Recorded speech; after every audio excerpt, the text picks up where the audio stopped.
Un minuto dopo mezzogiorno, buon lunedì, buona settimana dalla redazione di Rete Veneta, il nostro Focus TG con gli aggiornamenti dal nostro territorio e alle 12:30 l'appuntamento in diretta con la Protezione Civile di Marghera e l'aggiornamento sulla situazione Covid in Veneto con il Presidente della Regione Luca Zaia. Sono ore di forte dibattito su questo tema e tra poco ve ne daremo conto, ma anticipando quello che probabilmente ripeterà il Presidente Zaia più tardi. Siamo usciti da un'altra domenica ricca di bel tempo e ricca anche di assembramenti e quindi si annuncia un'ulteriore stretta in questo senso. Partiamo però come sempre dai dati. Il bollettino di ieri pomeriggio, ore 17, abbiamo superato quota 90.000 casi attualmente positivi, siamo a 91.279 e si avvicina la quota dei 5.000 decessi, 4.821 e una grossa parte di questi decessi è avvenuta in questi mesi autunnali, ottobre, novembre e dicembre. Ci sono anche i guariti, attualmente sono di più dei positivi, 95.609, ma speriamo che prima o poi ci sia questa inversione di tendenza e che si registrino finalmente dei segni negativi, e scusate il gioco di parole, nella colonna dei positivi. Attualmente la provincia con più casi è quella di Padova, che ha superato di poco la quota dei 20.000 casi. Quindi sugli oltre 91.000, 20.000 sono in provincia di Padova, quasi 18.000 a Verona, poi Treviso 15.700, poco più su Vicenza con 16.000, Venezia 11.400 e poi le province con minore popolazione, Belluno 5.045, che comunque è una quota importante rispetto alla percentuale della popolazione, e Rovigo con 2.400 casi. Vediamo anche la situazione dei ricoveri, che continua a essere preoccupante, più 20 in area non critica, più 1 in terapia intensiva, per un totale tra positivi e guariti di 2.875 in area non critica e 369 in terapia intensiva. Proprio a proposito di questo vi riferisco quanto il Presidente Zaia ha dichiarato in un'intervista nell'edizione odierna del Corriere della Sera.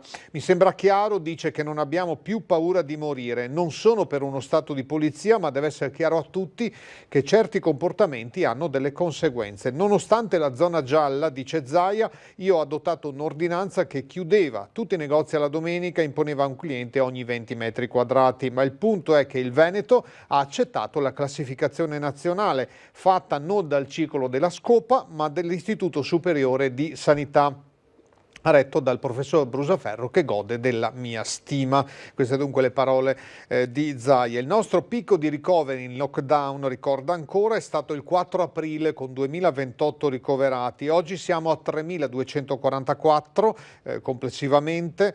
In intensiva la punta massima era stata in primavera di 356 persone, oggi 369. Questo weekend, sottolinea ancora Zaia, le città italiane sono state prese d'assalto. Per rimanere in Veneto, il sindaco di Treviso, Mario Conte, ha dovuto chiudere il corso principale Calmaggiore a metà pomeriggio perché è venuto fuori che in una città di 80.000 persone, a spasso per il centro, in quel momento ce n'erano 50.000. Oggi per alcuni il Covid è un problema dell'ospedale. La parte triste della vicenda: c'è una cultura strisciante e ripugnante secondo cui questa è la malattia degli anziani, ma gli over 70 hanno diritto di vivere come tutti. Oggi, dice Zaia, incontrerò i sindaci di tutti i capoluoghi di provincia del Veneto per valutare la situazione. A me sembra davvero strano dover fare un'ordinanza per qualcosa che è già previsto dalla legge, dunque dovrei fare l'ordinanza per dire di rispettare la legge. Questo si chiede Zaia.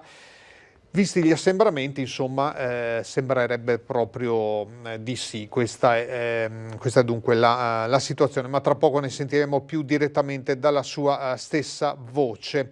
Parliamo anche di montagna. colpita dal maltempo la settimana scorsa, con un appello a escursionisti e sci alpinisti, l'appello del soccorso alpino, che anche ieri è stato impegnato su tanti fronti.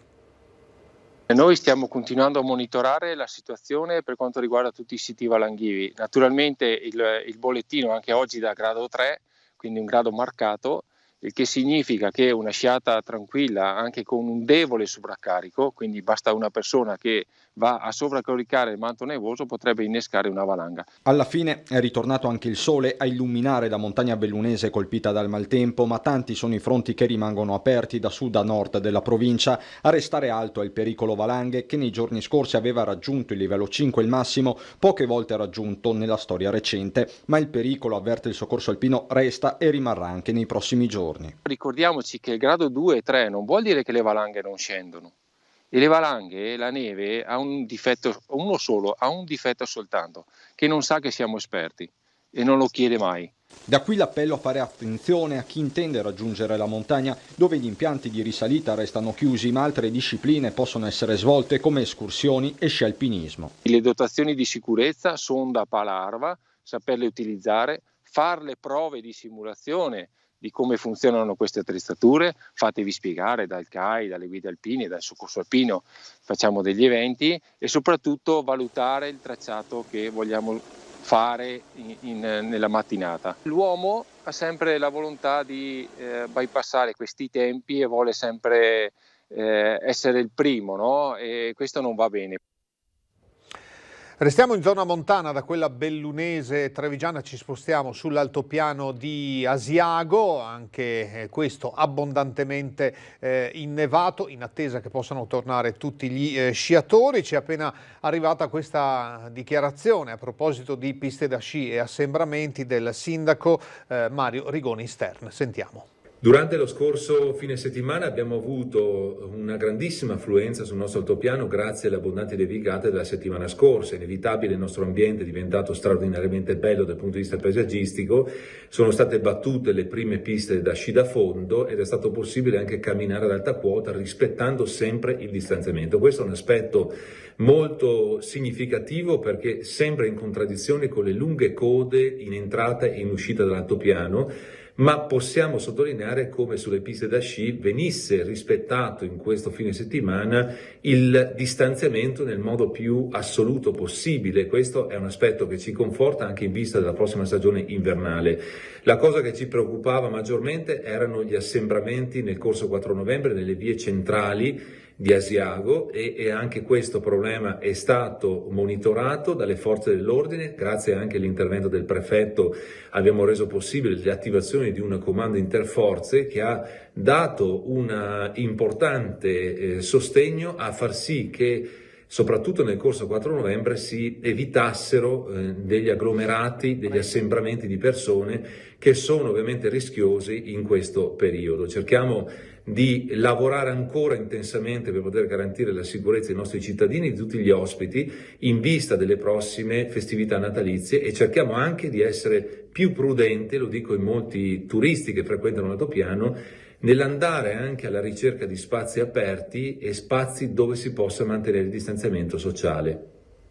Grazie dunque al sindaco di Asiago, Roberto Rigoni Stern, per questa comunicazione. Noi andiamo in pubblicità, tra poco ancora Focus TG.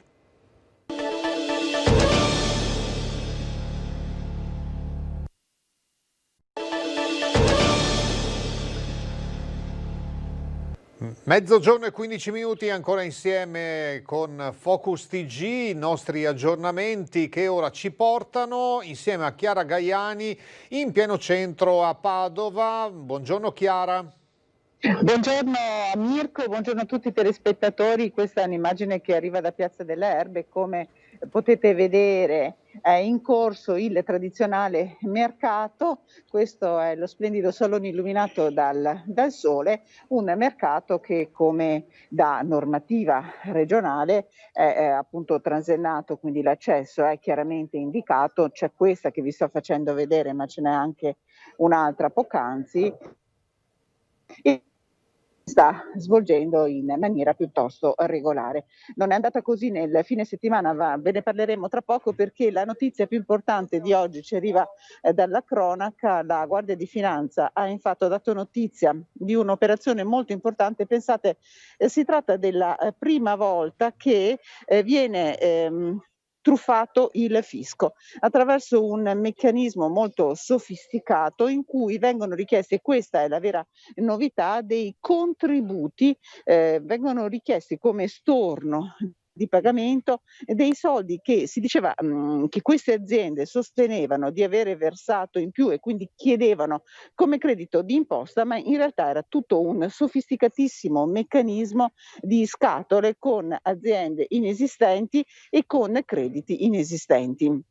Sono 2 le persone che sono state arrestate, sono agli arresti domiciliari, si tratta di un commercialista e di un perito informatico, e questo aveva portato nelle casse, insomma, nei conti correnti di queste persone una cifra consistente di 3.700.000 euro. Pensate, erano persino arrivati a richiedere dei contributi per il decreto rilancio, quello che il governo ha lanciato, il primo decreto rilancio, quindi parliamo di marzo. Avevano chiesto circa 8.000 euro di contributi. Per fortuna il meccanismo è stato fermato e ne hanno ottenuti solo 5.000.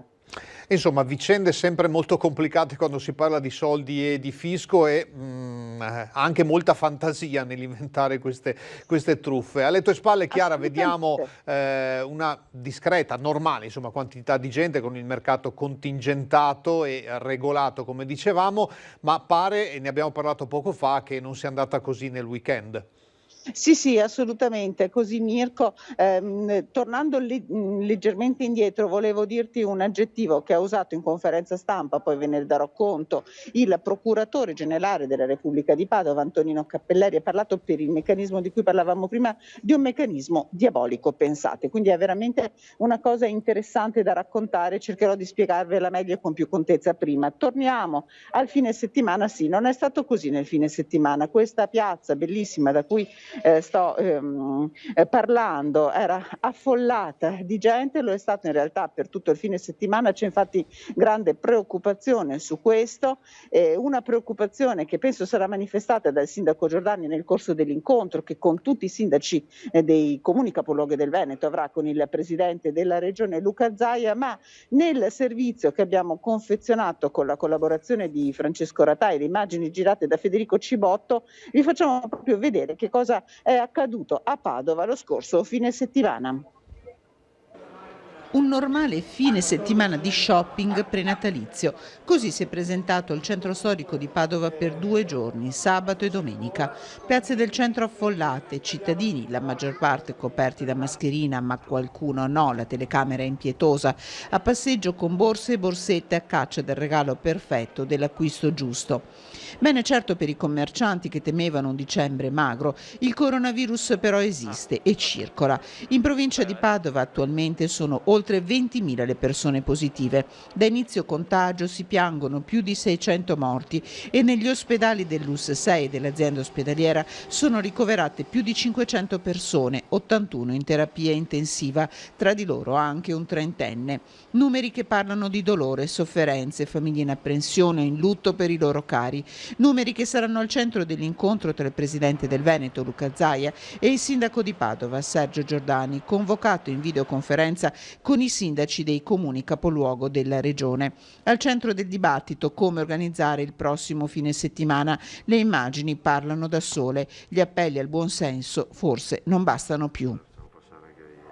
E sentiremo tra pochissimo il presidente Zaia su questo tema. Altra pausa pubblicitaria. A tra poco.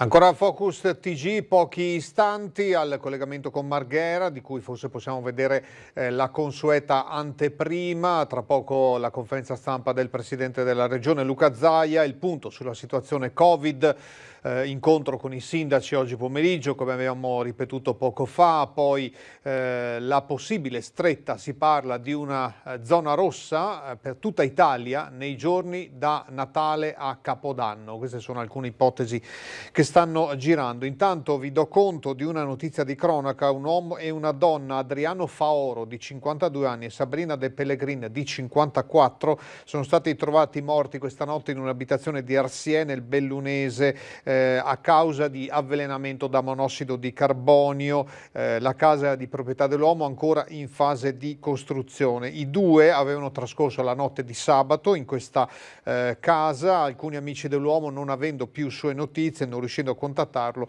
hanno dato l'allarme. I vigili del fuoco hanno scoperto i due deceduti all'interno della casa. I corpi erano addossati alla porta d'ingresso, o meglio di uscita nel loro caso, tentativo estremo di mettersi in salvo nella consapevolezza di quanto stava per accadere. Le cause della morte, secondo i primi accertamenti dei vigili del fuoco, sarebbero da attribuire appunto al monossido di carbonio, ma per la mancanza di sistemi di aerazione nell'abitazione. Infatti non erano ancora state installate le canne fumarie, c'erano due bracieri che erano stati accesi nei locali. Un vicino di casa ha tentato invano di entrare, poi ha contattato i soccorritori.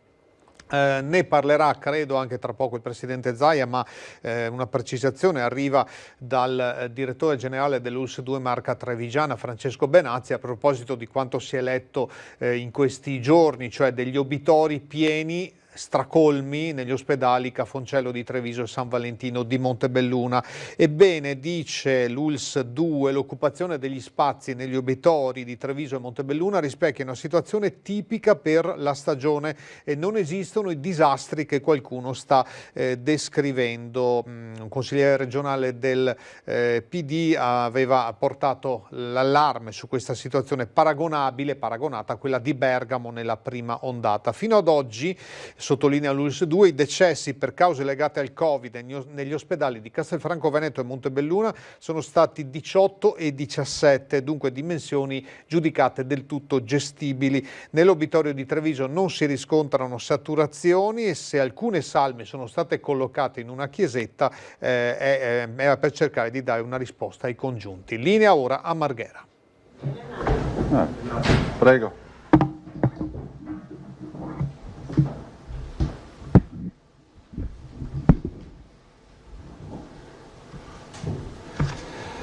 Buongiorno a tutti, bentrovati. Passerei subito al bollettino e poi ad altre info. Abbiamo passato i 3 milioni di tamponi, esattamente 3.6.879. I test rapidi sono 1.348.576. Nelle ultime 24 ore, domenica, abbiamo fatto 21.679 tamponi.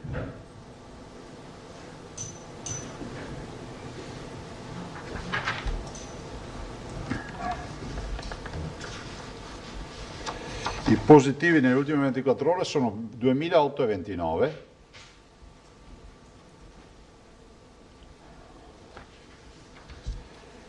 Il numero di positivi dall'inizio è 193.470.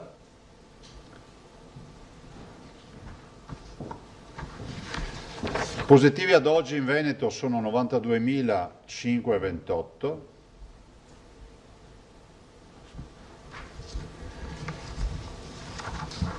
Ecco qui gli altri due dati.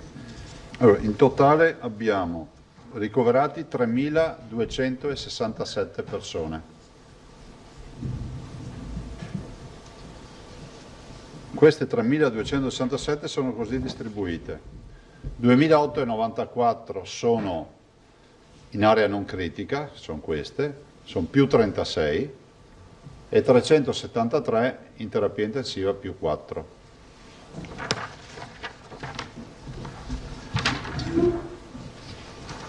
Totale dei morti 4.827,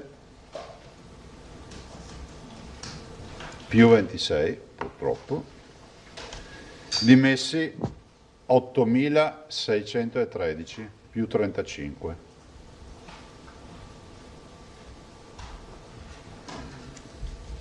Allora, stamattina abbiamo avuto, come voi sapete, sempre prima di venire qui al punto stampa, abbiamo avuto la riunione ancora una volta con il comitato di crisi, coronavirus, e poi ovviamente con il gruppo dei direttori generali, l'azienda zero, le cure primarie, insomma tutta la macchina della sanità, come tutti i giorni. Ma il dato è un dato sicuramente di un rallentamento della crescita, lo percepite anche voi, no? Sono 3 giorni che comunque le terapie intensive fanno un numero negativo, oppure come oggi che ha fatto più 4. Non la definirei una direzione, direi che c'è un timido rallentamento tipico della parte alta delle curve.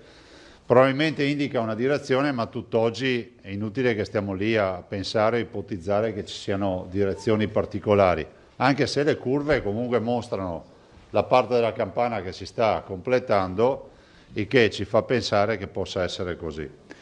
Detto questo, la pressione sanitaria è una pressione importante, perché 3.000, vi basti un dato, perché 3.000... L'ho scritto da qualche parte, forse nel posto sbagliato l'avevo scritto. Mi hai cambiato la cartellina? Avevo scritto un appunto, no, un attimo solo lo trovo, avevo scritto un appunto. Scusate, avevo un dato che volevo dirvi. Sì, non ha cambiato la cartellina, è colpa mia. Vi dicevo, vi do un aggiornamento su un dato che dà una dimensione. Noi abbiamo avuto il picco di terapie intensive il 31 marzo, 356 terapie intensive. Oggi le terapie intensive sono 373. Quindi 356, 373, diciamo che, vedendo anche le proporzioni sui ricoverati, diciamo che le terapie intensive sono un numero importantissimo, perché sono più di 500 in totale in Veneto le terapie intensive, perché ci sono 200, a queste si sommano 207 terapie intensive non Covid. Considerate che mediamente noi abbiamo 200 terapie intensive in Veneto. Oggi, oltre alle nostre classiche, ordinarie 200 terapie intensive, ne abbiamo 373 in più. E allora, terapie intensive 3,56, 31 marzo, oggi sono queste, 3,73. Il picco invece dei ricoverati lo abbiamo avuto il giorno dopo, il 1° di aprile, con 2028.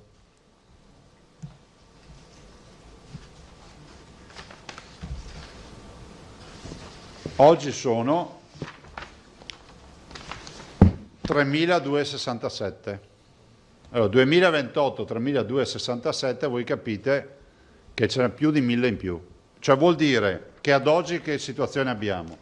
Rispetto al picco di marzo. Abbiamo le terapie intensive più o meno, sono 20 unità in più, scarse, esattamente sono 17 posti in più come marzo, ma i ricoveri in area non critica sono 1/3 in più, sono 1.000 in più, da 2.000 siamo a 3.000. Quindi vedete che non c'è una proporzione sulle terapie intensive, cioè a marzo avevamo più o meno le stesse terapie intensive di oggi con 2.000 ricoveri. Oggi abbiamo più o meno le stesse terapie di marzo, 17 in più, terapie intensive, ma con 1.000 ricoveri in più. Vediamo che abbiamo un paziente che ci dà anche un grande turnover negli ospedali, pazienti che non restano settimane ospedalizzati, però sono pazienti che si infettano. Allora, la pressione sanitaria comincia a essere una pressione importante. Abbiamo delle province che la subiscono ancora di più, in primis Verona, che purtroppo ha la maglia nera in questo momento, ma non per demeriti, perché questa è la situazione epidemiologica. Verona avrà una contrazione importante di erogazione dei servizi sanitari ordinari per far fronte al tema Covid. Anche qui spieghiamolo ai cittadini. Il Covid, avere 3.000, più di 3.000 pazienti, 3.200 è quello che è, non mi ricordo più, 3.267 pazienti, significa non avere 3.267 pazienti normali. Sono pazienti che hanno bisogno di cure intensive importanti, che hanno bisogno di team di cura che prevedono la presenza di anestesisti, che prevedono la presenza di intensivisti, di pneumologi, di fisioterapisti, di infermieri, insomma di tutta una serie di professionalità che ad ogni letto in più che si apre vengono sostanzialmente queste professionalità sottratte ad altri reparti. Alternativa qual è? Che dovremmo lasciare senza cure e nei peggiori dei casi lasciar morire delle persone che si potrebbero ovviamente curare. Questo non accadrà mai. Però è ovvio che, fatto salvo il tema delle urgenze, fatto salvo le stroke unit, fatto salvo tutto quello che sono, diciamo, gli interventi da sala operatoria diciamo urgenti, comprese le oncologiche, le prestazioni oncologiche, Verona va verso un'ulteriore restrizione. Qual è la situazione?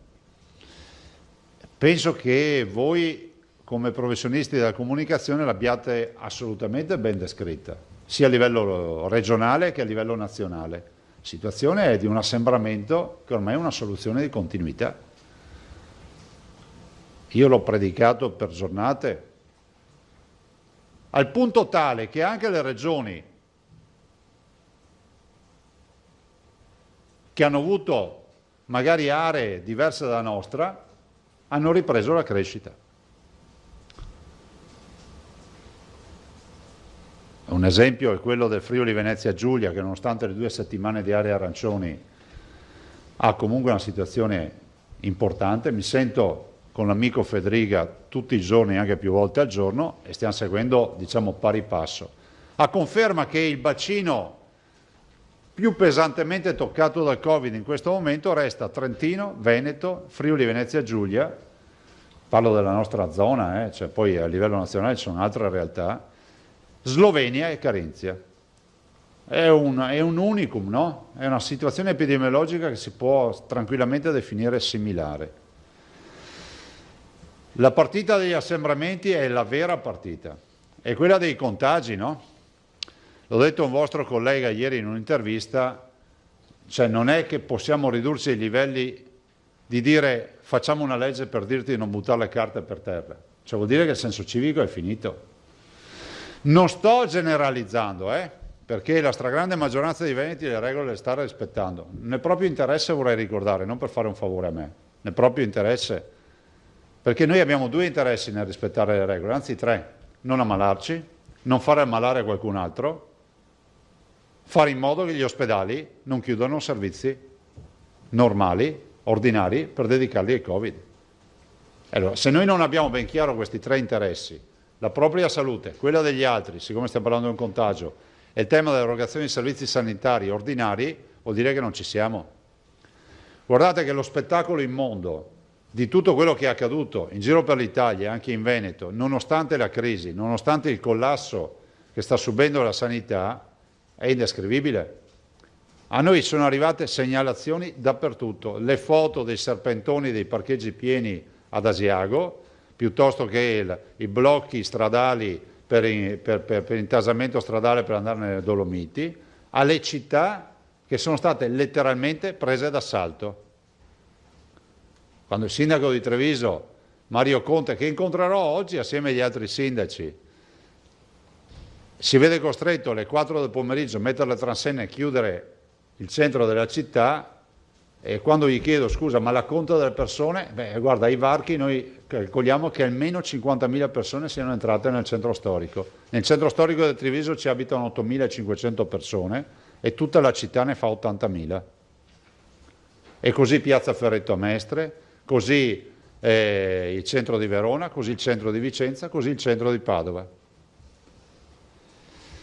Capite che alla luce di tutto questo è difficile vincere una battaglia se non c'è la collaborazione da parte dei cittadini. Vorrei anche ricordare che il divieto di assembramento in zona pubblica o aperta al pubblico Vuol dire che qualsiasi locale aperto al pubblico non può avere assembramenti, in zona pubblica, piazze, strade, eccetera. È fatto divieto non per DPCM, per legge del 16 di maggio di quest'anno. C'è una legge che lo vieta. Oggi incontrerò i sindaci, che ho convocato ancora, non so se venerdì sera o sabato mattina, avevo dato disponibilità anche a incontrarli domenica senza nessun problema. Abbiamo deciso di farlo oggi alle 14:30. I sindaci li ho incontrati anche l'altra volta per l'ordinanza. Sento anche da loro quali possono essere le idee. Di certo qualcosa bisognerà fare. Però guardate che è una sconfitta. Da un punto di vista comunitario è una sconfitta. Perché la risposta non può essere non è vietato dalla legge. Cioè il buon senso non è catalogabile con una legge. Non è che possiamo fare una legge sull'uso del buon senso, magari si potesse, ne faremo una sola, no? Cioè a me dà sempre più l'impressione che, anche se pochi, ma un contingente di popolazione delega la cosa pubblica, il bene pubblico e diciamo l'interesse collettivo all'istituzione e alla burocrazia, perché questo ne viene fuori. Perché se tu non ti senti della partita, vuol dire che ti chiami fuori dalla partita. La verità è che il contagio si diffonde grazie agli assembramenti. Guardate, è scientifica, cioè non è che possiamo pensare che il virus lo si prende solo per una botta di sfortuna o per altri motivi. La linea del contact tracing ci porta sempre all'origine, ci porta al pranzo della cerimonia o alla festa che si è fatta, piuttosto che al luogo dove c'è l'assembramento o a condizioni di poco distanziamento sociale o mancanza di dispositivi. Questa è la vera storia. Ed è anche immondo e vomitevole che ci sia una cultura strisciante, non imperante, per fortuna condivisa da pochi, non maggioritaria, secondo la quale questo è il virus dei vecchi e se la vedano loro. Perché è vergognosa sta posizione, ve l'ho già detto altre volte. E non può essere una giustificazione per avere l'alibi per andare in giro a creare assembramenti. Avete visto che anche, al di là del fatto che comunque questo fenomeno sta toccando tutte le città italiane, al di là del fatto che comunque siamo in un momento nel quale il Natale comunque porta anche a questo, al di là del fatto che comunque si va anche a incentivare, ma non importa. Il vero tema è che oggi avete visto la Germania, la Merkel, decide di dare il lockdown al suo paese dal mercoledì 16 al 10 di gennaio. Ovvio è che a fianco ci ha messo, come lo chiamano i tedeschi, il bazooka, no? 11 miliardi e 200 milioni di euro per ristorare al 90% le aziende.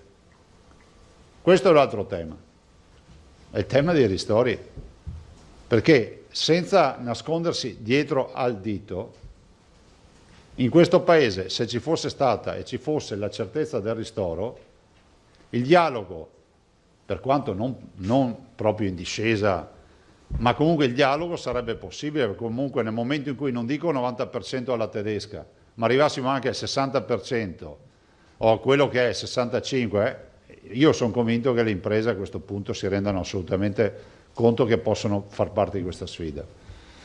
Quindi oggi con i sindaci discuteremo di questo, non sarà una riunione inutile, perché noi non abbiamo mai fatto le riunioni inutili, ne verremo fuori con una soluzione che poi vi confermerò alla volta penso di domani e cercheremo di capire cosa fare, fermo restando che immagino che anche a livello nazionale qualcosa si farà.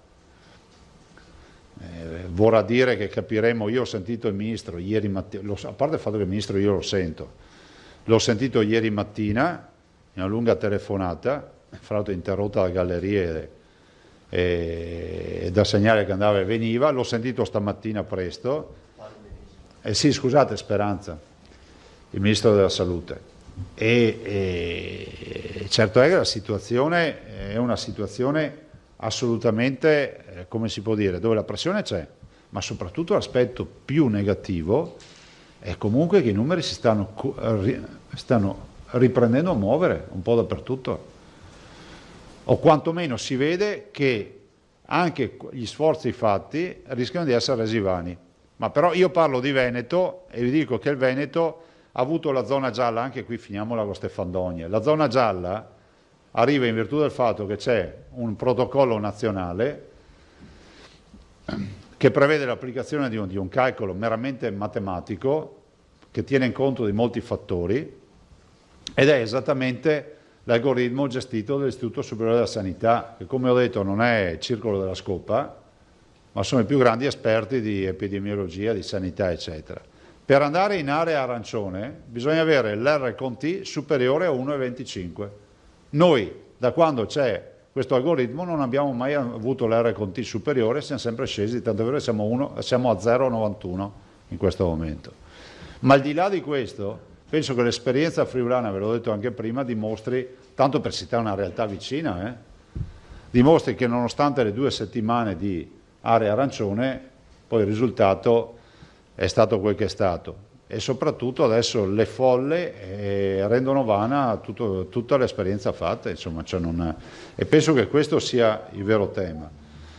E vedremo come fare perché avendo poi il tema anche dei ristori, pensando alle attività economiche, avendo questo con grande punto di domanda, si tratterà anche di capire, ovviamente prima viene la salute, su questo non si discute, prima vengono le misure, come le abbiamo sempre prese. Vorrei ricordare che questa regione, lasciatemelo dire, magari non ve ne fregherà niente, magari non lo scriverete, ma sarebbe bene ogni tanto ricordare che le misure più restrittive e innovative sono sempre state prese da questa regione, anche se qualcuno non se le ricorda più.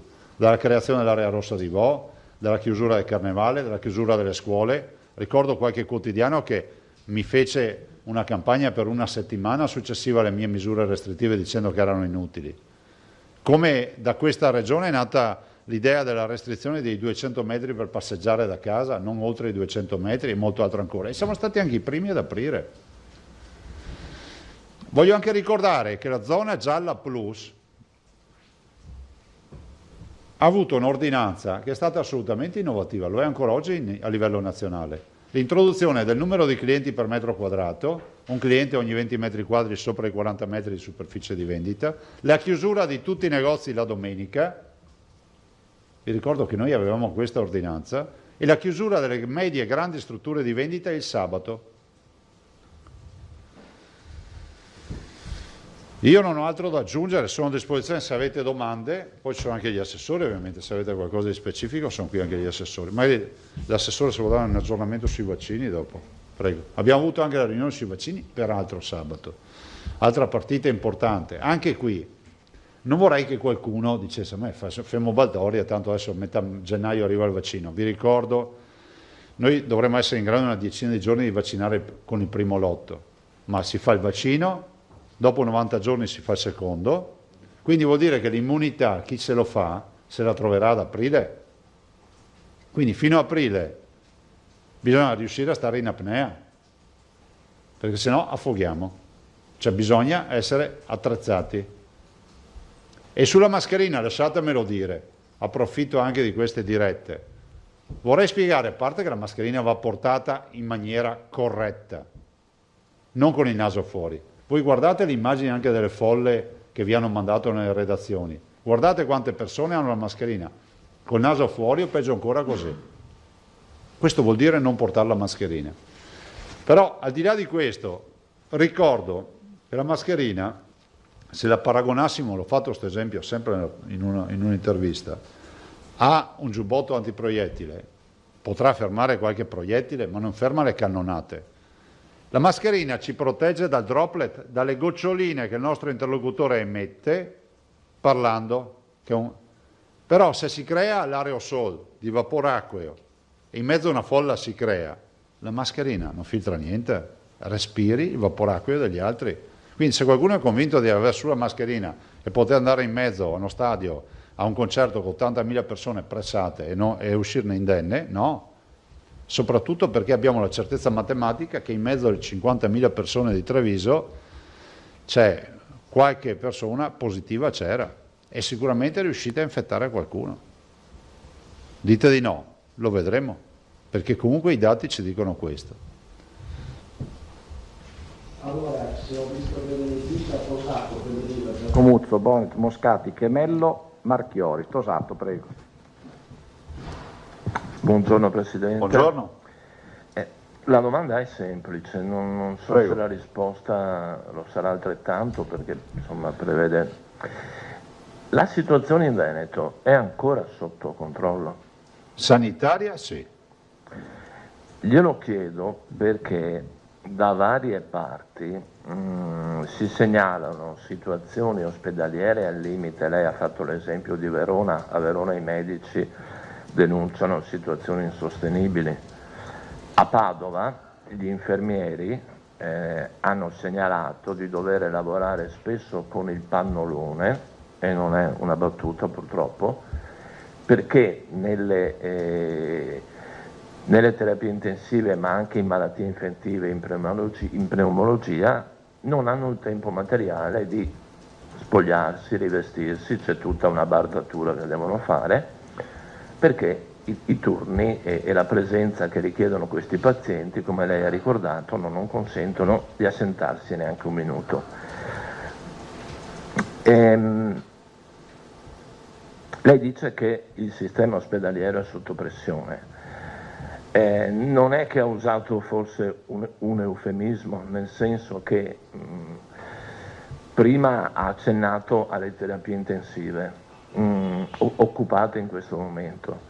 Se non sbaglio, ogni 8 pazienti di terapia intensiva richiedono nelle 24 ore 10 medici e 24 infermieri. Se il numero sale ancora, forse c'è qualche problema di tenuta effettiva del sistema. Concludo dicendo, ma glielo segnalo, che il segretario nazionale della NAO, pur senza citarla, dice che la colpa non è dei cittadini, ma di chi si ostina a mantenere la zona gialla nonostante contagi, ricoveri e morti da zona rossa. Per giunta con il numero dei letti di terapia intensiva dopato. Siccome non è la prima volta che viene fuori sta polemica, io ho cercato di capire. L'accusa non riguarda il fatto di avere alterato il numero ovviamente dei posti letto o delle apparecchiature. Loro sostengono che la dotazione di terapie intensive è una dotazione nominale perché non ci sarebbe mai un organico sufficiente ad alimentarle, a meno di non cacciar via dagli ospedali tutti gli altri pazienti. Mi scusi la lungaggine No, ho capito. della domanda. Allora, io andrei per gradi. Le situazioni di pressione ve le ho sempre dette, per cui penso che non ci siano dubbi. Che con 3.267 pazienti sia una passeggiata, questo è altrettanto vero. Dopodiché le situazioni specifiche dei reparti, immagino che le condizioni di lavoro non siano delle più felici in questo momento, questo poco ma sicuro, siamo davanti a una pandemia mondiale. La situazione poi dei singoli reparti non lo so, tu hai segnalato delle situazioni, ci sarà il dottor Flor, se stavi parlando dell'azienda ospedaliera, che verificherà, cioè non so se lui ha conoscenza di queste cose, non te lo posso dire, non mi occupo di questo. E di certo i nostri operatori stanno facendo un lavoro ciclopico, poco ma sicuro. Per quanto riguarda le definizioni di area gialla, di cosa, questa sta diventando un tormentone, ne prendiamo atto, cosa volete che vi dica? Cioè, ci hanno dato la zona gialla per i nostri parametri e se qualcuno dice che è sbagliata, vorrà dire che dice che l'algoritmo dell'Istituto Superiore della Sanità è sbagliato, cioè non so cosa dirvi, cioè fra l'altro non siamo gli unici, quindi non so neanche a chi si riferisse. Perché ci sono altre realtà con la zona gialla, quindi bisognerebbe capire a chi si riferiva. Per quanto riguarda le terapie intensive, questo è un piano fatto dai tecnici. Anche qui, finiamola con queste vulgate, ma non lo sto dicendo ad Anao, lo sto dicendo in generale, di far credere ai cittadini che si mettono là Zaia, 2 o 3 assessori e decidono tu qua, tu là. Cioè, questi sono tutti aspetti tecnici che non prevedono la nostra competenza, una competenza tecnica. Ma vi abbiamo sempre detto nel presentare il piano delle terapie intensive, che è cartografato con tanto anche di postazioni sulle planimetrie, che l'aggressione per aprire le terapie intensive, e potete solo dire che è vero, vi ho fatto l'esempio di 111 posti delle sale operatorie, che vi ho sempre detto, guardate che poi bisogna chiudere blocchi operatori per destinare alle terapie intensive. Quindi se si parla del Veneto, se mi dite che le 1000 terapie intensive le apri senza toccare l'organico esistente degli altri reparti, non è una novità, c'è scritto dappertutto. Dopodiché io penso che in un momento come questo, lasciatemelo dire, cioè, gli apporti dovrebbero essere anche collaborativi, no? E costruttivi. Vedo che il primo giro abbiamo avuto addirittura, siamo stati denunciati per aver messo a repentaglio la vita dei medici perché non davamo i dispositivi, quando tutto il mondo sapeva che i dispositivi non c'erano. Adesso prendiamo atto che io ho visto una cosa col Covid, che quando sei in difficoltà tutti hanno qualcosa da dire, quando va bene tutti spariscono. Vedremo alla fine, faremo un bilancio, cosa volete che vi dica? Periodiva. Grazie, buongiorno Presidente. Buongiorno. Allora, decretato il fallimento sociale ed è molto triste, ma tant'è, ne dobbiamo prendere atto e tornare a giocare a guardie ai ladri, perché evidentemente questo è il regime che viene chiesto da una parte dei nostri concittadini. Volevo chiederle, immagino appunto che non possa anticiparci una decisione che non può essere anticipata prima di essere presa per l'appunto, le chiedo però la sua di proposta, cioè andrà dai sindaci, li incontrerà in videoconferenza? E lo dirò oggi? ai sindaci. Ci faccia capire, nel senso che rischia di essere un po' un segreto di Pulcinella. Ma però non è corretto che io dica quello che devo dire ai sindaci prima. Nel momento in cui il governo in queste ore è riunito in un vertice, sta parlando di restrizioni per i prefestivi e i festivi. Potrebbe essere un'idea questa di ragionare appunto su 24, 25, 31 primo? È ovvio che è la base, no? Però mi fermo qui, abbiamo delle idee abbastanza, diciamo, compiute, è giusto che ci confrontiamo con i sindaci. Quindi questa è la base di partenza. Per quanto riguarda invece le saturazioni a cui faceva riferimento prima, le saturazioni di strutture sanitarie, se ci può spiegare cosa potrebbe accadere in provincia di Verona come restrizioni? Ma che ci sarà un'ulteriore contrazione almeno del 30%, mantenendo ovviamente le urgenze dei servizi erogati. In maniera lineare o per specialità? No, ci sarà, non siamo noi a decidere queste cose. Il dottor Cobello ci ha annunciato che avrà oggi la riunione con i direttori di dipartimento, con i primari, e cercherà di affrontare un piano. Guardate, qui c'è poco, perdonami, approfitto della tua domanda, anche qui c'è poco da avere una visione eroica. I pazienti ci sono e tutti i giorni 20-30 ne abbiamo in più. Quindi è ovvio che pian piano si va al punto di non ritorno. Per ora, come abbiamo sempre dimostrato, si è riusciti a garantire le cure a tutti. E a questi ci aggiungete tutti quelli che sono nel domiciliare, perché di quelli non si parla mai.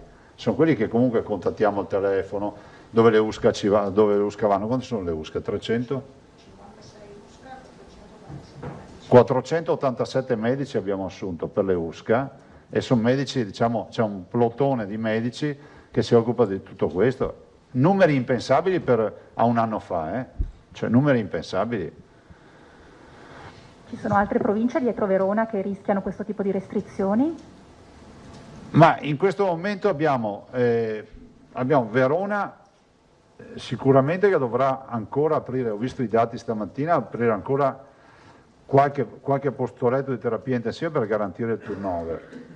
Poi c'è Treviso, ma per ora a posti, che tra quelle che hanno meno posti, ma meno posti, attenzione, tra quelli attivati poi ci sono quelli da attivare, vorrei perché il piano va avanti.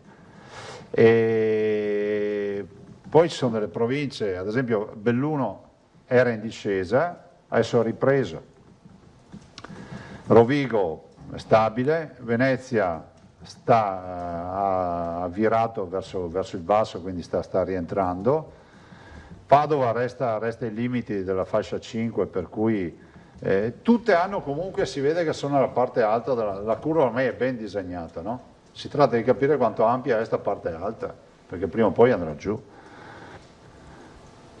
Treviso, in particolare Montebelluna, se non sbaglio, segnala una saturazione invece delle camere mortuarie, quindi siamo sul fronte di decessi. Questo lo dovete chiedere al dottor Benazzi, che fra l'altro so che faceva una conferenza stampa stamattina alle 11. Chiudo un ultimo flash tornando al tema delle restrizioni, per una questione di... Ma scusa, anche la restrizione, perdonami, della camera mortuaria, io non ne so nulla ovviamente, Cioè, quindi faccio un ragionamento. Se muoiono purtroppo tante persone e la camera mortuaria, come l'ospedale, come il parcheggio, come tutto, è dimensionata per degli standard, finisce che la camera mortuaria va in saturazione. Allora, cioè, mi sembra anche comprensibile che se ci sono più morti dei posti della camera mortuaria va in congestione. Punto, mi fermo qui. Si era da capire perché ci sono così tanti morti in quel frangente, non so se c'è uno studio, non so se la dottoressa Russo doveva fare uno studio epidemiologico in questi giorni. Non te lo so dire, nel senso anche qui, perché muore tanta gente di Covid?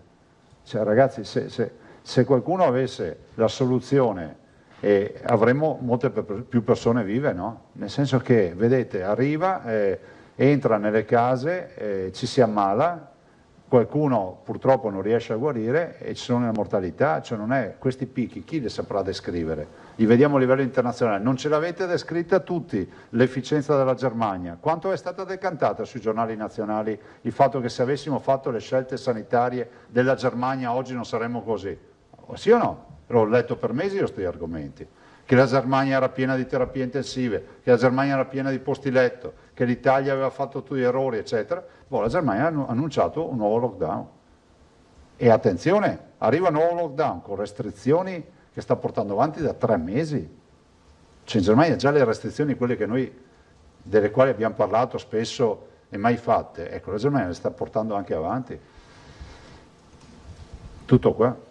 Ultimo flash mi taccio, tornando al tema appunto delle restrizioni in vista delle decisioni che saranno assunte. Pensa che per una questione così di anche coerenza comunicativa, di semplificazione, sia il caso di lasciar perdere la richiesta sugli sconfinamenti comunali a Natale, Santo Stefano e Capodanno, nel senso che a quel punto se bisogna stringere si stringe su tutti i fronti? No, guarda, allora, capiamoci anche su sta roba così evitiamo che qualcuno vi venga a disturbare che avete altro da fare. Quando noi abbiamo contestato la storia del 25, 26 e primo. Contestazione per la quale il CTS ci ha dato ragione, ricordo, non era di merito, cioè di dire, siamo contro le restrizioni, questo ve l'ho sempre detto. La contestazione era perché dal punto di vista sanitario non stava in piedi sapendo che avevamo confini comunali in metropoli da 3 milioni di abitanti, 2 milioni di abitanti, e quindi abbiamo detto, ma che restrizione è? Cioè la garantisci al piccolo comunetto, ma finisce che metropoli come Milano, Roma, Palermo, Torino non la vedono neanche la restrizione. E queste metropoli, assieme alle grandi città, valgono almeno un quarto dei cittadini italiani. Quindi a tutti noi fa tesoro che se la restrizione deve essere sanitaria deve essere per tutti, perché altrimenti io mi difendo dal virus e c'è qualcun altro che me lo coltiva quei 3 giorni. Questa è l'unica considerazione. Che non si dica mai che prima volevamo le aperture e adesso vogliamo le chiusure. Perché se no andate a prendervi le dichiarazioni che ho fatto e sono quelle che vi ho detto oggi, sempre. Del resto, guardate, vorrei ricordare che io con la mia ordinanza, mentre tutti facevano baldoria, ho chiuso tutti i negozi la domenica. Cioè, nessuno si ricorda più, e non più tardi di un mese fa, 20 giorni fa. Giacomuzzo. Buongiorno Presidente, Buongiorno. Scusa Cristina, si è aggiunta una collega da Canal? Eccola là, Scusate ma non ti avevo visto. Scusa. No. Non riuscivo a capire. Quando ci ha annunciato che il Veneto è entrato nella fase 5 di allerta 5 sanitaria, aveva spiegato che stavate valutando l'ipotesi di creare degli step perché è ampio il percorso. Ci può spiegare a che punto siamo di questi step? Ma no, ma sono stati fatti, non siamo ancora nella prima fase, sono stati fatti quantomeno come piano, ma adesso non te li so dire. Comunque, guarda, tanto perché qualcuno non abbia il dubbio che sia un annuncio che ha mai avuto seguito, sono stati fatti e sono anche passati al CTS. Per cui adesso con i tempi che avremo faremo anche una presentazione, insomma, perché vi ricordo che la fase 5 va da 2.500 pazienti a 6.000, quindi capite che se hai 6.000 pazienti Covid forse non ci arrivi neanche, perché se hai solo quell'obiettivo lì vuol dire che siamo veramente deserto, perché avere 6.000 pazienti Covid in ospedale Cioè, vuol dire avere più di 1000 terapie intensive, vuol dire assolutamente... Quindi siamo ancora al primo gradino. Sì, sì, sì. L'altra cosa, l'ordinanza che ha in mente lei, Sì. ricalcherà lo stile della precedente, quindi cioè condivisione col sindaci, però poi dire decido io regione per tutti in modo tale che sia... Ma noi diamo supporto giuridico alle decisioni, non ci siamo mai tirati indietro. Ripeto, perché ve lo dico? Perché a me mi spiace anche vedere a volte dei commenti di gente che parla per dare aria alla bocca, no? Cioè, vi dico, ma se abbiamo fatto noi un'ordinanza per chiudere i negozi a domenica, le medie e grandi strutture e addirittura imporre il numero di clienti che non serviva a fare, cioè non era obbligatorio farla. L'abbiamo fatta in tempi non sospetti, adesso ci venite a dire che non abbiamo coraggio di fare le ordinanze, dai. Ok, quindi noi ci Il aspettiamo... problema mio è uno solo, che l'assembramento, Cristina, è vietato per legge. E quindi pongo un'altra questione, ma i controlli chi è che li deve fare? Noi non abbiamo le forze di polizia. Cioè l'assembramento in area pubblica, aperta al pubblico, è vietato per legge. Decreto legge, mi sembra 38 del 16 maggio 2020, 33 del 16 maggio 2020. Per cui dobbiamo vietare l'assembramento, faremo un'ordinanza che impone l'applicazione della legge di maggio. Un'ultima domanda, Presidente, mi Prego. per quanto riguarda il tracciamento, Sì. con l'aumentare di nuovi casi positivi è sempre più in crisi, è sempre più in difficoltà. I casi di persone, le segnalazioni sono tanti che aspettano o proprio non sono stati chiamati. La famosa app potrebbe essere una soluzione, la mettete in campo? La famosa app è pronta, si è deciso di non farla partire, intanto perché c'è un confronto con i medici di base, perché comunque il riferimento resta sempre il primo interlocutore sul territorio al medico di base. Due, a parte questo, ma non è colpa dei medici di base, perché qua bisogna stare attenti a tutto quello che si dice. Il vero tema è che in un momento come questo farla partire ci manca solo l'inghippo dello start-up della app, che non funziona, gente che pensa cioè, capite che abbiamo evitato di... Dopodiché ragazzi, anche qui, cioè, siamo tutti cittadini, no? Prima che professionisti, cioè dobbiamo capire che qualsiasi servizio oltre un certo limite non può più garantire la qualità del servizio di base. Cioè io mi metto nei panni di chi a casa che aspetta la telefonata, ma avendo quasi 100.000 persone positive, fate un po' voi. Cioè, la logica dei numeri ci insegna da sola che è difficile mantenere il contatto con tutti. Però nessuno ha avuto il diniego o ricovero, questo mi interessa che sia scritto. E nessuno ha avuto rifiuto delle cure. E se avete notizia ce lo dite, perché a questo punto chiediamo conto a chi doveva garantirle. Marco Bone.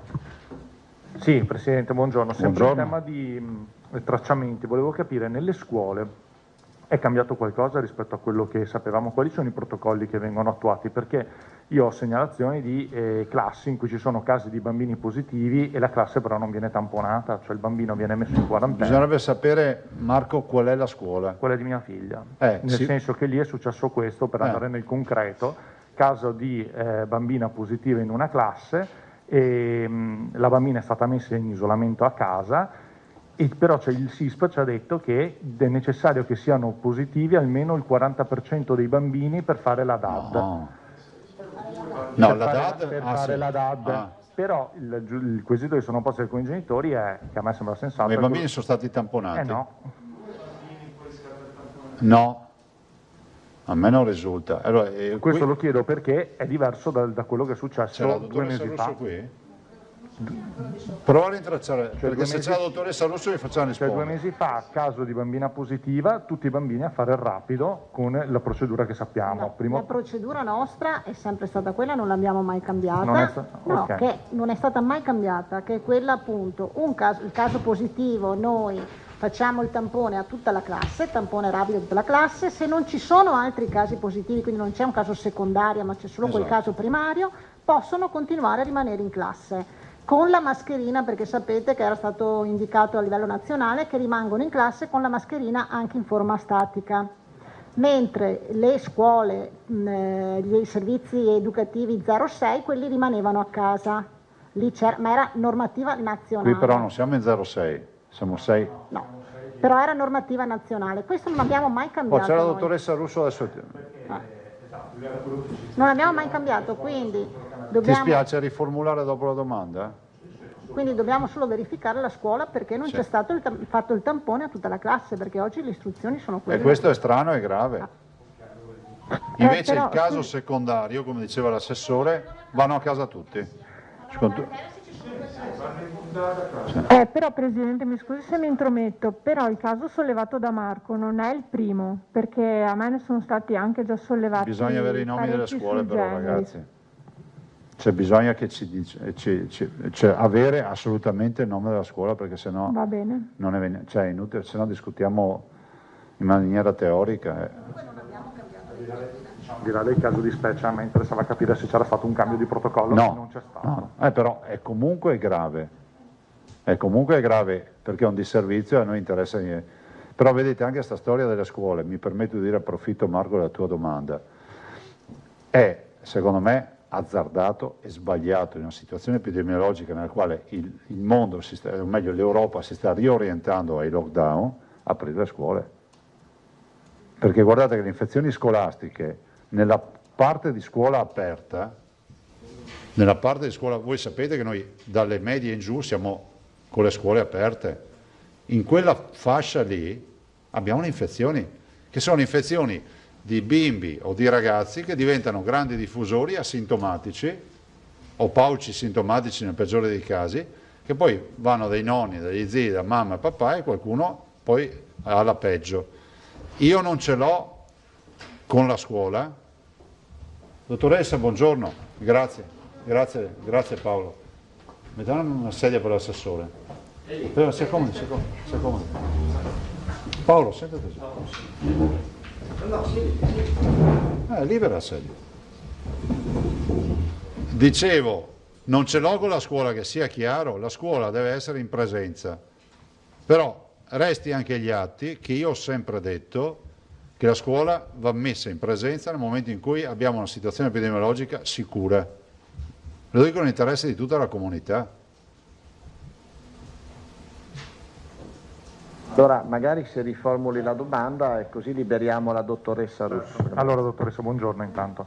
E allora, io avevo chiesto questo, se c'era stato un cambio di protocollo nell'approccio dei positivi a scuola, perché c'è un caso nella scuola di mia figlia, lei ha 7 anni, quindi parliamo di scuola elementare, in cui c'è stato un caso di positività di una bambina e la classe non è stata tamponata, la bambina è stata messa in isolamento a casa e la classe ha continuato a fare scuola esattamente come la faceva il giorno prima. A distanza di un po' di tempo c'è stato un altro caso di positività di un altro bambino e di nuovo il bambino è stato messo in isolamento e alla classe non sono stati fatti i tamponi. Per cui, siccome in quella stessa classe, a fronte di un precedente caso di positività, invece era stato attivato il protocollo per cui tutta la classe era stata fatta tamponare 2 volte a distanza di tempo, i genitori si chiedevano se sono cambiati dei protocolli, perché, e concludo per dare il quadro completo, la scuola interrogata, che a sua volta dice di aver parlato col SISP di Treviso, ci ha detto che queste sono le indicazioni che arrivano dal SISP e che la DAD scatta solo con il 40% di bambini positivi in classe. Però giustamente i genitori si dicevano se non li tamponiamo come facciamo a sapere se sono il 40%, l'1% o il 3%? Grazie. No, allora il protocollo che abbiamo presentato qui l'altra volta, qualche tempo fa, quando l'abbiamo avviato, non è stato modificato. Quindi a seguito di un caso positivo viene fatto il tampone agli altri. Scusate. A seguito di un caso positivo viene fatto il tampone agli altri compagni di classe. Se ci sono altri positivi, tutta la classe, significa che il meccanismo, diciamo, di contagio sta cominciando a diffondersi, per cui noi mandiamo a casa tutti i bambini. Se invece sono negativi, abbiamo detto che questi gli viene consegnato una sorta di, come si può dire, una serie di regole di comportamento, le avevamo condivise e spiegate in maniera mi pare abbastanza chiara, e quindi loro seguono questo tipo di percorso e naturalmente se qualcuno dovesse presentare i sintomi poi viene testato, però non è stato cambiato e non mi risulta neanche il 40%, non so neanche di quale SISP sta parlando. Ecco, vabbè, verifichiamo. Dov'è la scuola? Sì, va bene. Comunque il protocollo al momento è lo stesso. Certo, può essere, no, cioè le indicazioni sono rimaste le stesse. Se casomai vuole anche rimanere, poi l'assessore parla dei vaccini, parlate tutte e due dei vaccini. Proseguiamo con Moscati, poi Chemello. Sì, buongiorno Presidente. Ritornando sulle visite, diciamo, del 25-26 ai parenti stretti, Sì. c'era arrivata da parecchie persone la proposta di farsi il tampone, perché al di là dei chilometri, cioè se uno, come lei giustamente ha detto, non è una questione se uno abita in un comune o nell'altro, ma il fatto che tu devi andare in sicurezza dai parenti e nessuno vuole contagiare o essere contagiato, per cui la proposta era quella di farsi in autonomia i tamponi. Io ho sentito alcuni laboratori qui, uno di Padova, poi di Mestre, eccetera, e al di là del range del costo, che va dai 15 euro ai 45 per quando, se viene fatto a domicilio, ma al di là del costo hanno disponibilità di farlo e lavoreranno anche tutto il 24 per questo, e hanno già avuto delle prenotazioni proprio nei giorni a ridosso di Natale. È una proposta fattibile quella di avere questo tampone negativo per poter andare dai parenti, cioè in luoghi chiusi oppure anche nei ristoranti? Ma guarda, io penso che per colpa di pochi chi si è messo d'impegno ha controllato le regole, ha rispettato le regole, ha rispettato il distanziamento, rischia di subirsi restrizioni ancora peggiori, se non lockdown parziali o totali, proprio perché qualcuno non le ha rispettate. Per dire cosa? Per dire che anche questa storia del tampone potrebbe essere una soluzione, ma in una situazione in evoluzione così, con le immagini che abbiamo visto anche questo fine settimana, penso che sarà sempre meno praticabile. Si dice una taglia in famiglia, te lo fai proprio in famiglia a questo punto, ma tu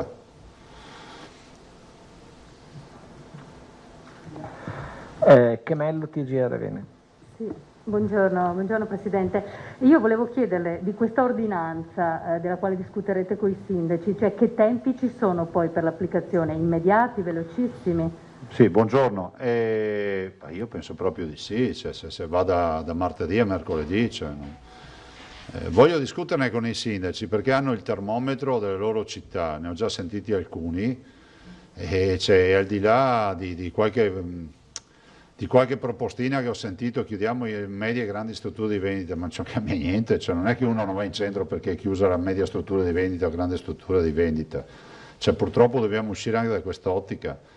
E poi considerate che anche la chiusura, faccio l'ipotesi, no? La chiusura dei negozi la domenica, un'ipotesi, dovrebbe comunque avere a fianco una norma che vieta la passeggiata, perché potrebbe esserci anche il fenomeno che dice, ma i negozi sono chiusi, ma non è vietato andare. Ormai abbiamo capito che si ragiona così. Cioè è una roba allucinante, avete capito? Guardate qui, ve lo ricordate quando ho detto in tempi non sospetti 3 mesi fa, guardate che è cambiato lo spirito, non c'è più lo spirito di marzo, e attenzione che il problema non lo possiamo gestire a ordinanze e a DPCM, perché da qui ad aprile è lunga la strada. Si sta esattamente verificando quello che vi ho detto, che la partita del Covid è un problema di chi è in ospedale, pazienti o operatori. Questa è la verità. Un'altra cosa, proprio in merito a quello che ha detto, lei ha detto è sbagliato riaprire le scuole se non ci sono le condizioni di sicurezza, cioè cosa vuol dire? Che al 7 di gennaio potremmo avere le scuole chiuse, cioè continuare con le superiori chiuse, oppure proprio pensa di chiudere tutto? No, allora innanzitutto la scuola non dipende da noi, questa è la prima cosa da dire, la scuola dipende da... Però il vostro punto di lei porterebbe questo? Diciamo, no, abbiamo sempre sostenuto, dati alla mano, esperienze internazionali che lo dimostrano, prima fra tutte Israele, che quest'estate ha già vissuto questa storia simile a quella che sta vivendo l'Italia, che tu le scuole le apri nel momento in cui la tua situazione epidemiologica è tranquilla. Beh, ma la Francia però non ha fatto così. Sì, infatti la Francia, avete visto i numeri della Francia? sì, cioè vabbè. tutti a dire queste robe la Francia non ha fatto, ma li avete visti i numeri? Li avete visti i numeri? Certo, però allora la mia domanda è la voce che porterà come Veneto, Ma che se non è quella che non si riapre, si chiudono anche quelle che adesso sono aperte. No, che la situazione, no, siccome c'è una proposta di apertura per il 7 gennaio del 75%, diciamo che attenzione, perché se la situazione, considerate che noi andiamo a aprire le scuole mentre la Germania è in lockdown, cioè bisogna veramente che sia ripulita la situazione. Questo ti dico, sai, cioè non aggiungo di più, è una mia impressione, ma l'ho sempre detto, cioè non è una novità di oggi, perché rischia di diventare un totem da battaglia politica quello delle scuole. Io non voglio neanche entrarci. Dico, è che penalizza chi non c'entra, insomma, che è sempre rimasto a casa probabilmente. Ciao, ho capito, ma sai quanta gente non apre più il negozio, non fa più fatturato, resta a casa dal lavoro perché c'è il Covid? Ce ne abbiamo 60.000 persone che non hanno più posto di lavoro in questo momento in Veneto e non sappiamo quante non ce l'avranno più quando si toglierà il blocco dei licenziamenti. Cioè non è che stiamo chiedendo, cioè, è un sacrificio per tutti, però altre soluzioni non ce ne sono. E comunque non voglio mettere altra carne sul fuoco, vi dico semplicemente che se il 7 si apre le scuole in una situazione come questa, e vi invito ad andare a guardare i dati tutti i giorni di tutte le regioni italiane, ho l'impressione che ci facciamo male. Grazie. No, grazie a te. Marchiori. Sì, buongiorno Presidente. Buongiorno. Allora, lei prima ha detto l'assembramento è vietato per legge, ha citato anche proprio la data precisa. Allora, da che mondo è mondo, quando si infrangono le regole, le leggi, si viene puniti, ok? Anche sanzionati. Quindi quello che io le vorrei chiedere, è possibile che lei dopo questa riunione o nel corso di questa riunione tra le proposte ci possano essere anche delle sanzioni che vengono decise o a livello regionale o a livello sono già di decise sindaci? in legge. Sì, ma non vengono applicate perché se tutti continuano... La legge è nazionale. Sì. Prevede dai 400 ai 1.000 euro di multa. Sì, però evidentemente... Noi non abbiamo forze di polizia, quindi non dobbiamo somministrarle noi queste sanzioni. Cioè le forze di polizia sono o governative o degli enti locali. Ma non sto accusando nessuno, dico semplicemente che il cittadino non è che deve arrivare all'autovelox per rallentare. Cioè, allora, abbiamo visto che in Italia, quando è entrata in funzione la patente a punti, è cambiato lo scenario della sicurezza stradale. Faremo la patente a punti per il Covid, cosa volete che vi dica? Cioè, non lo so. Ok, poi un'altra domanda. C'è arrivata una segnalazione che però insomma, include anche un po' altre richieste. Una persona dovrebbe venire dalla Polonia in Italia per un matrimonio, ha fatto il tampone a Varsavia, è risultato negativo, vuole sapere se lei è obbligata comunque a fare la quarantena quando poi arriva in Italia per poi... Allora guarda, rispondo a lei per rispondere a tutti, perché Sì. sta diventando anche questo un Infatti. problema. Per dare la risposta, sai cosa faccio io? Vado su internet, punto. Cioè io a volte mando i link di risposta, c'è tosati, manco quello, Cioè io non so come funziona, dovrei andare su internet, aprire, vedere Polonia, cosa è previsto. Cioè, questo è quello che bisogna fare. Cioè, vedi che siamo un ufficio scomplicazioni. richieste ce ne arrivano tantissime. Bisogna andare su internet. Va bene, poi... No, nel senso che se poi c'è qualcosa di complicato, ad esempio una complicazione c'è stata con la Gran Bretagna, perché c'è stato ante 21 di dicembre l'arrivo, post 21 dicembre, la quarantena, la non quarantena, però ormai sostanzialmente tutte le nazioni si regolano con il tampone in partenza, l'antigenico di partenza per prendere il volo, e quando arrivi in Italia, se l'Italia non prevede la quarantena, ti segnali ai servizi di prevenzione, giusto, e finisce lì. Però nel caso specifico bisogna vedere, lei sa qualcosa della Polonia? No, perché ci sono tutta una serie di paesi e per ogni gruppo di paesi ci sono, insomma, per ogni gruppo di paesi ci sono delle misure. In linea di massima il tampone prima della partenza sicuramente. Se il tampone è negativo per alcuni paesi, ma non mi ricordo se c'era insieme la Polonia, non era necessario poi fare la quarantena. Per altri invece sì, però insomma come dice il Presidente è talmente complicato che bisogna andare a vedere ogni volta il raggruppamento a cui fa riferimento il DPCM. L'altro giorno, Ilaria, abbiamo mandato un documento con tutte le zone, Sì. e potreste girarlo a tutti quelli Ok. che vi fanno la domanda e lo facciamo apposta. Va bene. Ok, poi la prossima domanda ce l'ho per la dottoressa Russo. Poi vi lascio la dottoressa. Ok, grazie. Grazie. Da Canal, se ti puoi avvicinare a un microfono ti ringrazierei. Eccomi, buongiorno Presidente. Sì, allora, buongiorno. una domanda che riguarda i test fai da te. Qualche giorno fa... Aspetta che stai impallando una telecamera. Povera, Magari non sono neanche piccolina, Cristina, magrolina. dagli mezza sedia. Dai. Grazie. Grazie. Grazie mille. Allora, la domanda riguarda Anche i test Cristina fai è da piccola, te. effettivamente. Sì. Qualche giorno fa lei ha detto che nel resto del paese sostanzialmente non c'è interesse verso questa cosa che il Veneto invece sta sperimentando. Volevo capire a un mese dalla presentazione i tempi e se questa sensazione sta frenando questo progetto. Ma guarda, lo si capisce dalle vostre domande, no? Cioè, fondamentalmente, se io immaginassi che si potesse già comprare un test fai da te, molte delle domande o non ci sarebbero più o sarebbero cambiate come impostazione. La signora prima chiedendo del pranzo di Natale, qualcun altro chiedendo della scuola o altre cose, perché se Marco Bonnet avesse il test in casa, dice quantomeno mi tranquillizzo, e così per molte altre domande che avete fatto.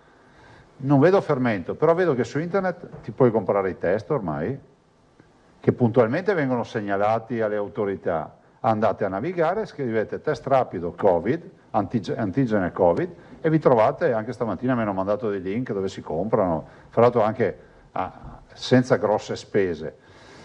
E quindi le multinazionali stanno trasformando, le grandi multinazionali, il test rapido, il tampone rapido lo stanno trasformando in baby, che esattamente nel momento in cui sarà autorizzato diventerà un fai da te. Quindi il baby non è più invasivo come l'altro tampone perché va semplicemente nelle narici, in fossa nasale. Quindi capite che l'evoluzione c'è. Noi stiamo andando avanti con Rigoli, mi ha detto che sta continuando la sperimentazione, il comitato etico, eccetera. La Emilia Romagna ha fatto una bella iniziativa con 2 milioni di test rapidi, baby, non in autosomministrazione ma con una somministrazione vigilata, che era l'ultima frontiera, diciamo, no? Che è la via di mezzo tra la somministrazione da parte di un professionista e l'autosomministrazione. Il mondo va in quella direzione, noi arriveremo da buoni ultimi come al solito. Senta, sul mercato ci sono vari test anche rapidi importati dalla Cina. Sono tutti sierologici però i fai da te che danno. No, non sono fai da te, passano attraverso un personale, diciamo, comunque medico. Per dire, ho qui con me una scatola che mi ha affidato la società di calcio Città di Mestre Calcio a 5 e li ha comprati da una di quelle società che vendono elettromedicali e attraverso il medico della società. Però mi dice, per esempio, che loro li fanno ai loro atleti per gli allenamenti e prima delle gare, ma non hanno alcuna validità. Come devono essere considerati questi test? È vero, in teoria non si potrebbe neanche fare, però a meno che non ci sia somministrazione da parte di un medico e diciamo, personale, diciamo, formato e autorizzato a farlo. Però è pur vero che il mondo è globale, il mercato è globale, cioè, quindi pensare di poter frenare un fiume in piena, che è quello della diagnostica, del testing, con le norme, è impossibile, perché poi il cittadino se li procura in maniera altra. Però vi dico, fatevi una ricerca su internet, li trovate, vendita online, senza tanti problemi. E questo sfugge alla tracciabilità, ovviamente. Ah beh, ovvio. Però si presume sempre che se uno è positivo, adesso finiamola anche con questa fandogna, e la tracciabilità è la base, cioè qui c'è la massima esperta, però la fandogna qual è? Che se tu sei positivo, qual è il primo pensiero che vi viene se siete positivi? Di chiamare il medico, di capire cosa succede. È già una tracciabilità anche quella. Cioè comunque c'è un contatto con un clinico, non è che uno sta lì a dire prego 10 giorni non mi succeda niente e vado a lavorare. Quello è un incosciente, è un irresponsabile, c'è anche quello. Ma quello se fosse positivo col tampone molecolare tracciato, magari va per strada lo stesso. C'è già capitato, Anzi. Una previsione invece sui tempi del test fai da te? Rigoli, adesso che ha chiuso la partita del comitato etico, non so, penso che riesca a mettere in fila tutte le carte nel giro di un paio di settimane. Poi deve mandarlo al Ministero della Salute, dove c'è la sezione autosomministrazione. Sono quelli che autorizzano tutti i presidi medici in autosomministrazione, cioè i vari test, le robe che si possono acquistare come cittadini in farmacia per la diagnostica, ad esempio, no? Tutto qua. Io avrei finito il giro di domande, se non ce ne sono altre. Tosatto, poi Sì, prego. mi pareva di capire che c'era qualcuno per l'assessore Lanzarin, vero? Sì, poi lascio per i vaccini. Sì, una domanda e una sollecitazione. La sollecitazione è molto semplice. Lei oggi incontrerà i sindaci. Ci sono sindaci, non tanto dei capoluoghi, ma anche di città medio-piccole, che non diffondono i dati in loro possesso. E francamente questo non mi sembra un contributo né all'informazione né soprattutto alla sensibilizzazione dei cittadini, perché ormai abbiamo paesi di dimensioni 10, 15, 12.000 abitanti nei quali purtroppo la percentuale dei contagi è elevata, non si capisce il silenzio in materia, magari informando i cittadini della entità di questo rischio si avrebbe un'adesione maggiore alle regole o quantomeno una coscienza maggiore. Questo è l'invito. E la dottoressa Russo poi vi può dire anche qual è la norma, per cui non so se lo vuol dire anche subito. Sì, noi diciamo che diamo i nostri dati, vengono comunicati anche alla protezione civile e ai sindaci, quindi i sindaci hanno i dati, anche le URSS danno i dati, cioè hanno i dati dei soggetti che sono risultati positivi o che sono in isolamento. È chiaro che la finalità è quella, diciamo, della sorveglianza dei soggetti che sono in isolamento, però la parte invece, la finalità della comunicazione circa il pericolo o comunque il contagio presente in un comune rispetto ad un altro può essere utile perché il cittadino possa avere una percezione del rischio migliore rispetto alla propria realtà. Questo non significa che i bollettini oggi ne abbiamo 3, domani ne abbiamo 4, però insomma una comunicazione informata rispetto alla situazione epidemiologica del proprio comune può essere utile. Grazie.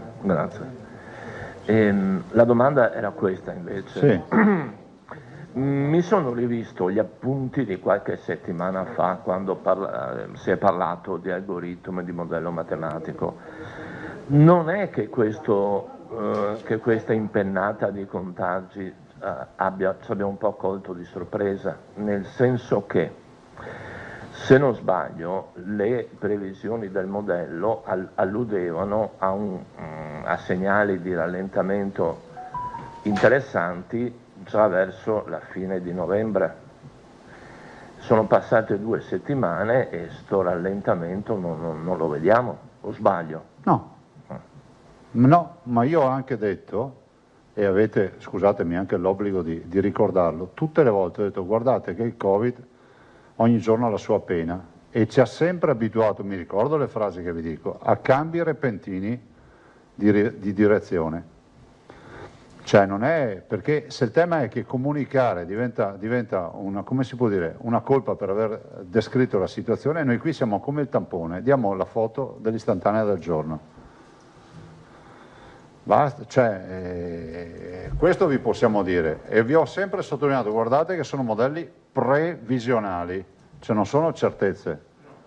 Probabile che domani ci siano le curve che cominciano a flettere fortemente e fra una settimana stiamo qui a dire ma quanto ci siamo preoccupati, però oggi abbiamo ragionevoli motivazioni per dire che se non, ai veneti che sappiano che la situazione è in mano loro, cioè non esiste che si delega tutto alle scartoffie. No, ma guardi che questa non voleva essere, ma io dico... al contrario voglio dire, noi apprezziamo sempre la trasparenza nella comunicazione, Guarda, penso e di questo diamo atto, solo che volevo dire, evidentemente questo maledetto virus ha anche delle impennate, dei salti, delle varianti imprevedibili. Considera una cosa, intanto mi scuso per una roba, a volte io rispondo alle vostre domande e voi dite ma perché divaga? Perché voi dovete considerare che oltre a voi ci sono anche le dirette, quindi ho bisogno anche che il cittadino capisca, perché con voi potrei rispondere in 3 secondi, ma il cittadino magari non sa la cronistoria di quello che è accaduto prima.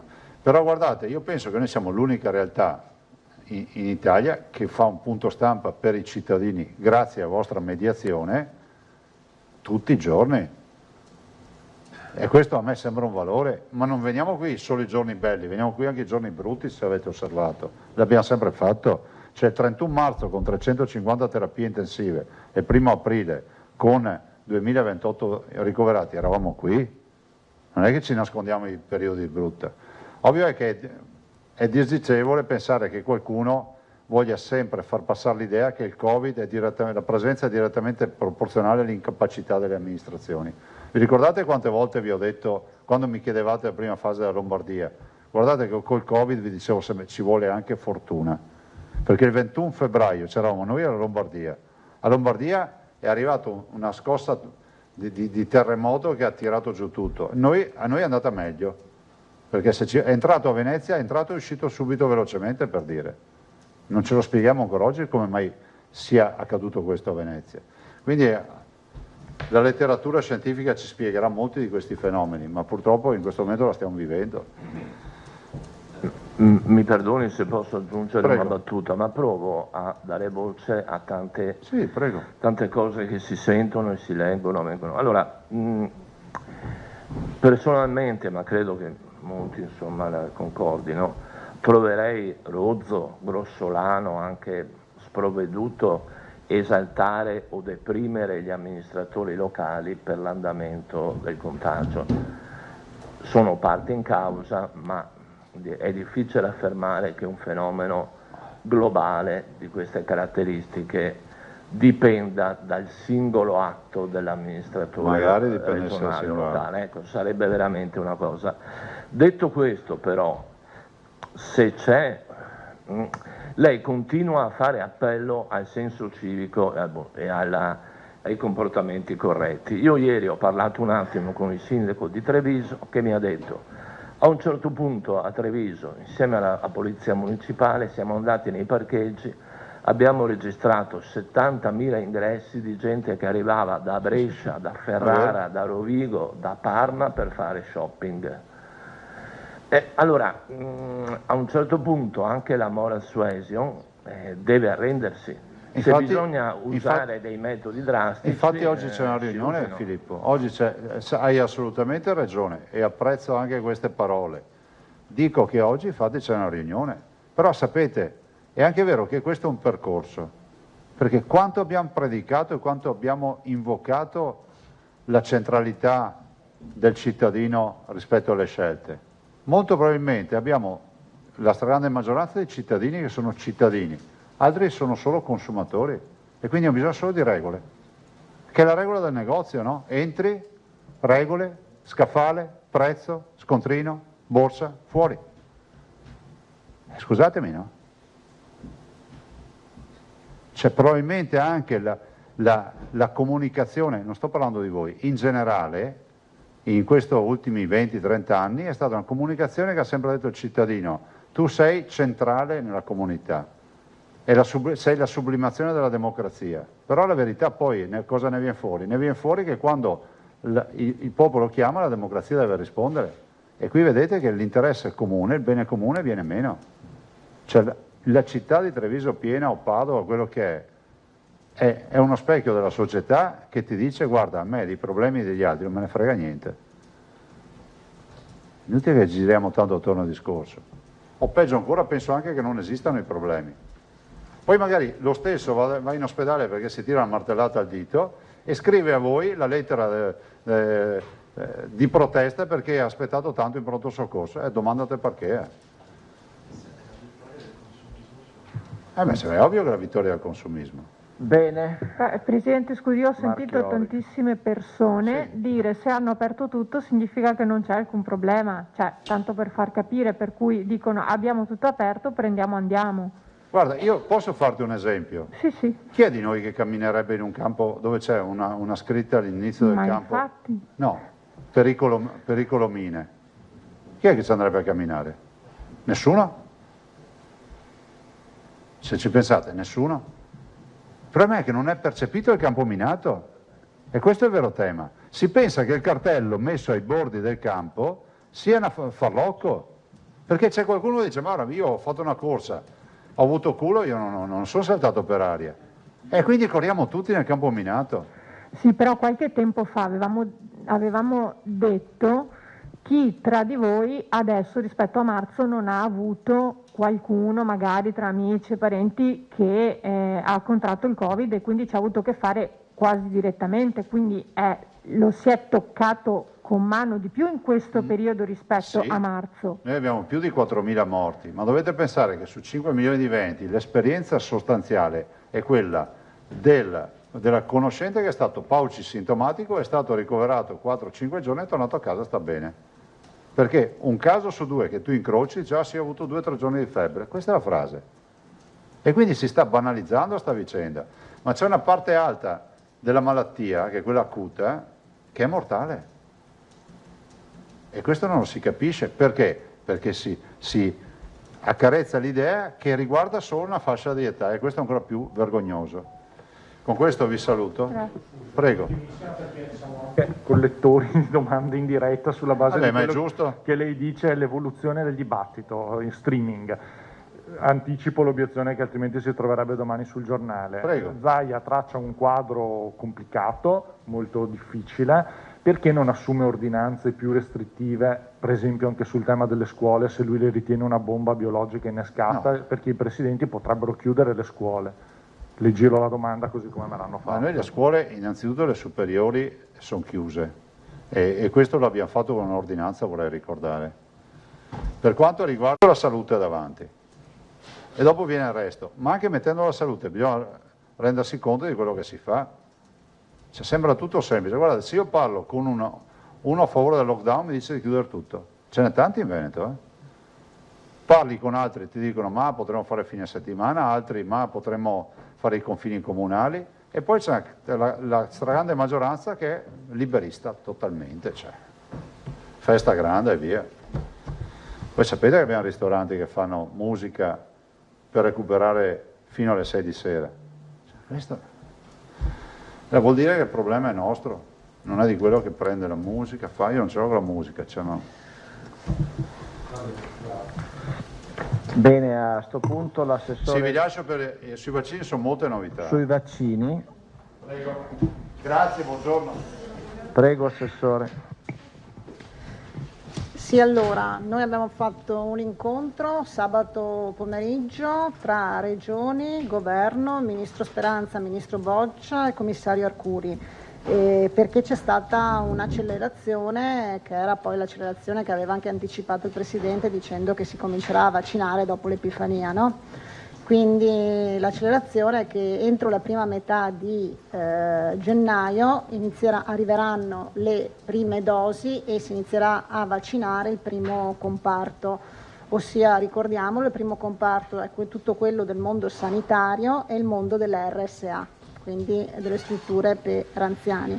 Quindi l'incontro voleva verificare e abbiamo confermato, perché dovevamo entro ieri sera delle 22 confermare i nostri numeri, quindi aggiornare e confermare i numeri di questo primo lotto, che se vi ricordate era di 177.000 dosi, che poi vanno duplicate perché appunto c'è la prima dose e la seconda dose. C'è stato un confronto acceso su inclusione di vari settori e quindi il nostro quantitativo è aumentato a 185.000 dosi, 184.000 e rotti, insomma quasi 185.000, perché abbiamo inserito anche tutta la sanità privata, perché tutto il mondo sanitario quindi convenzionato privata, perché alcune regioni l'avevano inserito, altri non l'avevano inserito.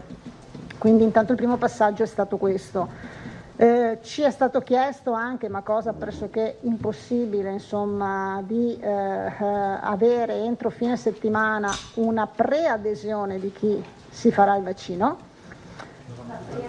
Una preadesione di chi si farà il vaccino, ma cosa che le regioni hanno detto se non ci sono già le indicazioni, insomma, diventa un po' impossibile e quindi entro questa settimana, insomma, entro fine settimana. Da qui insomma il commissario si è comunque impegnato a mandare entro l'inizio della settimana, quindi oggi in teoria, e poi noi lo distribuiremo insomma all'interno delle aziende sanitarie, un bugiardino già tradotto con le indicazioni per quanto riguarda appunto il vaccino Pfizer da distribuire all'interno delle aziende sanitarie. Però è chiaro che diventa difficile, questo le regioni l'hanno detto, avere una sorta di questo tipo. Noi abbiamo comunque messo in moto la macchina organizzativa con il coordinamento della dottoressa Russo. La dottoressa Russo appunto coordina il tavolo in cui ci sono rappresentate tutte le direzioni sanitarie nostre, quindi tutte le direzioni dell'area sanità e sociale, partendo dalla logistica, alla distribuzione dentro gli ospedali, alla distribuzione dentro le RSA, alle altre fasi che saranno quelle della seconda fase, quindi successiva a quella dei servizi essenziali, per poi arrivare alla terza fase che è quella della popolazione indistinta, ossia la popolazione che rimane dopo aver appunto dato seguito ai servizi essenziali, alla popolazione più anziana, quella che rimane indietro, per capirci, da questa prima fase. Ogni 3 mesi, loro ci hanno detto più o meno trimestrali, quindi questa arriverà fino a fine febbraio, questa prima fase, poi comincerà la seconda fase e poi la terza fase, quindi per giugno, le indicazioni sono che per giugno il commissario pensa di aver completato la vaccinazione complessiva sempre su base volontaria. Scusami, per giugno il commissario? Pensa di riuscire a completare la vaccinazione divisa per queste 3 prime fasi, per queste 3 fasi, quindi la prima fase operatori sanitari RSA, seconda fase il resto del mondo degli anziani, gli over 60 per capirci, quelli con le patologie, i servizi essenziali, quindi forze dell'ordine eccetera, terza fase la popolazione indistinta che rimane. Quindi non più settembre ma giugno? Giugno, ho detto, più o meno il commissario si è espresso per giugno, vista questa accelerazione. Dopodiché capiremo se sarà giugno. 177.000, quanti personale sanitario? 185 adesso. Vi mandiamo la tabella aggiornata, che così lo vedete. Vi mandiamo la tabella aggiornata che abbiamo inviato ieri sera al commissario Arcuri, che quindi lo vedete anche suddiviso per MMG, PLS, sanità privata, vedete tutto, quindi vi mandiamo la tabella aggiornata. Chiudo solo, allora, noi in questa prima fase la vaccinazione dovrà essere fatta con personale nostro, perché voi sapete che è partito un bando a livello di protezione civile per avere appunto personale dedicato, si parla di 12.000 tra infermieri e medici, con bando nazionale per avere personale dedicato, ma in questa prima fase non è possibile, perché appunto si avrà solo più avanti, verrà utilizzato il personale nostro, quindi noi stiamo già predisponendo anche la suddivisione di quanto riguarda l'equipe, che soprattutto per quanto riguarda le RSA dovranno quindi dai singoli ospedali, dalle singole aziende sanitarie andare all'interno delle RSA per fare il vaccino.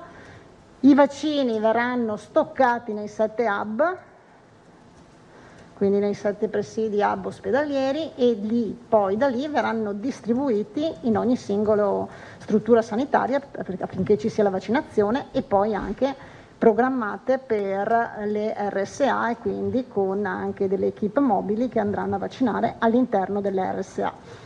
Domani farò un incontro con le RSA, quindi con le 2 associazioni, per chiedere la massima collaborazione e coinvolgimento, visto che il tempo è un tempo molto ridotto. La dottoressa Russo, se volete, può darvi anche qualche specifica superiore. Io volevo chiedere un numero anzitutto. 185.000 vaccinazioni per la fase 1, sì. Sono la richiesta del Veneto o sono garantite già dal commissario Arcuri? Sono la richiesta che il Veneto ha fatto in base ai numeri del personale tutto del sistema sanitario, del sistema extraospedaliero RSA. Le faccio questa domanda perché sabato la tabella diffusa dal Ministero della Salute indicava 146.000 vaccinazioni per il Veneto nella Ma fase infatti 1. c'era una tabella che diceva 146.000 e un'altra 152.000. La riunione è servita proprio per cercare di allineare tutte le regioni, perché ci sono anche delle differenze molto molto forti tra regioni e regioni, perché qualcuno aveva inserito tipo le strutture private accreditate sanitarie, qualcuno non aveva inserito i medici di medicina generale, non aveva inserito i PLS, qualcuno non aveva comunque inserite le strutture extraospedaliere appunto perché non hanno molta RSA. Insomma, è stato un momento di chiarimento per effettivamente fare una ricognizione complessiva. Noi ieri gli uffici della dottoressa Russo hanno lavorato e quindi abbiamo fatto un'ulteriore ricognizione su tutto il settore appunto sanitario, pubblico e non pubblico, e ne sono emersi questi numeri che abbiamo mandato ieri sera al commissario. Prego. Do altre domande? Giacomuzzo, Marchiori e poi chiudiamo, grazie. Chiedo scusa ma non ho sentito bene, parlavate di una fase di pre-adesione e di un bugiardino, mi può ripetere i concetti perché proprio materialmente non ho sentito? Lo faccio dire in maniera tecnica alla dottoressa Russo. Allora, il bugiardino a cui si riferisce l'assessore, diciamo che è praticamente la scheda tecnica del vaccino, che al momento noi non abbiamo. C'è quella che è stata diffusa in Gran Bretagna dove hanno iniziato la vaccinazione e quindi le regioni hanno chiesto che il testo possa essere disponibile per gli operatori sanitari. Allora è stata chiesta una sorta di preadesione perché si vuole capire da livello centrale anche come si può tarare eventualmente la distribuzione del vaccino sulla base di quelle che potrebbero essere le adesioni. È chiaro che fare questa stima è molto difficile ed è stato fatto presente dalle singole regioni. Uno, perché appunto gli operatori sanitari e tutti quelli che dovrebbero vaccinarsi non hanno ancora le informazioni sufficienti, ma al di là di questo, che comunque insomma potrebbero già essere reperibili, è anche difficile in questo momento quando non abbiamo ancora il vaccino. Quindi quello che noi faremo, d'accordo insomma con l'assessore e col Presidente, sarà quello di stimare insomma quello che può essere l'adesione e certamente non avremo né è possibile avere insomma il nome e cognome di quelli che già sono diciamo disponibili a vaccinarsi. È chiaro che tutte le vaccinazioni, noi abbiamo un sistema di anagrafe vaccinale che voi conoscete da tempo abbastanza preciso e puntuale. Nel momento in cui inizieremo la vaccinazione tutti i soggetti che costituiscono il target della vaccinazione vengono caricati, man mano che le persone si vaccinano sono registrate in tempo reale e quindi avremo la possibilità di dare verso gli organismi centrali l'adesione puntuale del singolo soggetto che si vaccina e per noi valutare insomma la distribuzione e la disponibilità del vaccino che viene fatto naturalmente a priori sulla base insomma della popolazione, del target che si deve vaccinare per ogni struttura, come ha detto l'assessore. Marchiori. Sì, ecco, io ho una domanda che per la dottoressa Russo. Allora, volevo capire una cosa. Chi ha contratto il virus non in maniera pesante, ma magari lieve o comunque asintomatico, il vaccino lo deve fare? Lo so che su questa cosa si sta ancora cercando di capire, lo si sta studiando, ma volevo capire se è possibile avere già una risposta. Allora, non abbiamo una risposta, nel senso che anche noi come diciamo, tecnici abbiamo chiesto queste indicazioni al Ministero e quindi ci verranno fornite. E quindi in prima istanza, chiaro, la vaccinazione è destinata a tutti quelli che consideriamo tra virgolette suscettibili, perché è giusto che sia così, perché chi non ha mai avuto contatto con il virus è il cosiddetto soggetto suscettibile e noi dobbiamo evitare che nel momento in cui viene a contatto con il virus possa sviluppare la malattia. Quindi il primo target è per tutti i suscettibili. Poi per quanto riguarda tutti gli altri che magari hanno avuto insomma diagnosi di aver avuto contatto con il virus, io credo per quella che è l'esperienza vaccinale che non ci sia nessun problema, anzi la vaccinazione possa rappresentare una dose booster che rafforza l'immunità che il soggetto ha avuto con diciamo, l'incontro naturale con il virus, e questo lo sappiamo per esperienza nei confronti di altre malattie, però è chiaro che prima di esporci in questo senso aspettiamo quelle che saranno le indicazioni da parte del Ministero. Grazie. E poi si saprà già eventualmente se chi effettua questo vaccino lo farà una volta e basta, oppure c'è già Allora, gli studi al momento, proprio perché la tempistica è piuttosto breve, perché voi sapete che insomma ci sono delle coorti che vengono seguite nel tempo per valutare la durata dell'immunità.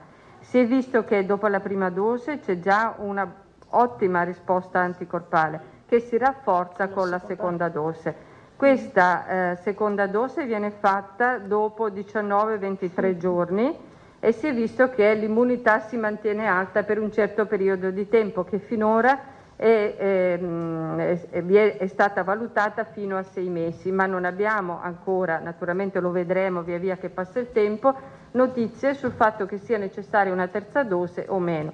In genere dall'esperienza risulta sempre che dopo le prime dosi, che vengono fatte all'incirca ad una distanza di 4 settimane, segue poi una terza dose che però non sappiamo ancora, perché gli studi ancora non ci consentono di fare questo tipo di ipotesi. Le prime due dosi sicuramente, perché dopo la seconda dose si vede che la risposta immunitaria non solo si rafforza ma si mantiene. Grazie. E con Emiliano, poi chiudiamo. No, Filippo, avevi una domanda? Solo un numero, Emiliano, è un numero proprio. Il Presidente Zaia ha detto che ci si attende una adesione non inferiore ai 2,5 milioni di persone in Veneto. È una stima realistica, siccome parlava di stima in relazione alla richiesta di Arcuri che vorrebbe le preadesioni. Beh, le stime le facciamo in base alla popolazione target, sì. E quindi avremo gli operatori sanitari, come ha detto l'assessore, poi avremo la popolazione generale suddivisa in soggetti ultra sessantenni e categorie a rischio, e poi se avremo il vaccino anche popolazione generale. Quindi l'adesione va valutata in rapporto a questo. Quindi io non so se saranno 2,5 milioni o se saranno 4,5 milioni. Dipenderà, uno, dalla disponibilità del vaccino e due, anche dalla percezione del rischio dei soggetti appartenenti a questi target.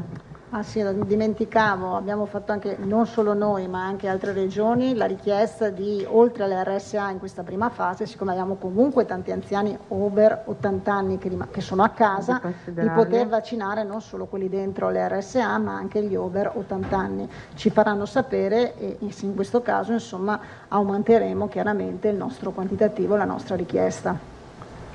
Emiliano. Dottoressa, buongiorno. Solo una curiosità tecnica. So che questo vaccino va conservato a meno 80 gradi e parlava prima di stoccaggio, quindi dove insomma intendete? Nei 7 ospedali hub. Ok, quindi avete delle strutture, delle celle frigorifere, immagino, che riescono... Sì. E la curiosità è rivolta alla fialetta, diciamo, mi perdoni che non conosco bene i dettagli, anche questa deve essere conservata, Allora. Cioè come funziona nel momento in cui io lo estraggo dalla cella frigorifera? Quel passaggio mi incuriosisce e dico una sciocchezza se posso, vista la grande attesa legata a questo vaccino, ci sarà poi anche un cordone di sicurezza appunto pensato e strutturato, diventano il vaccino sarà trasportato dall'esercito, questo c'è stato. No, ma parlavo di dove lo stoccate. Cioè, allora, sarà presidiato dall'esercito, questo ci è stato confermato dal commissario. Grazie. Mi spiega allora la questione della fialetta? No, allora il vaccino deve essere conservato a meno 80. Grazie. E questo praticamente viene garantito. Questo viene garantito nei punti di stoccaggio e durante il trasporto. Nel momento in cui arriva nella sede vaccinale dove deve essere somministrato, il vaccino viene mantenuto, può stare fino a 6 ore ad una temperatura che non è più di meno 80, senza perdere le proprie caratteristiche. Per cui il vaccino tra l'altro viene ricostituito e poi suddiviso nelle singole dosi, perché arriva in multidose, da 10 dosi per ogni flacone, per cui abbiamo la disponibilità di siringhe di precisione, per cui vengono preparate in rapporto alle persone che noi abbiamo previsto per quella seduta vaccinale. Senta, ha parlato, ne approfitto, di siringhe. Sentivo di recente una polemica legata, insomma una paura legata, oltre alla polemica legata proprio a questi mezzi, cioè le siringhe.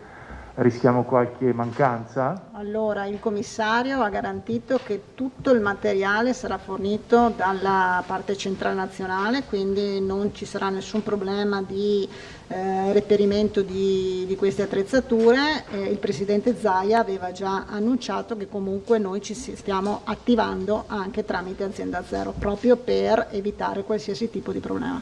Vi ringrazio. Grazie a tutti, a domani.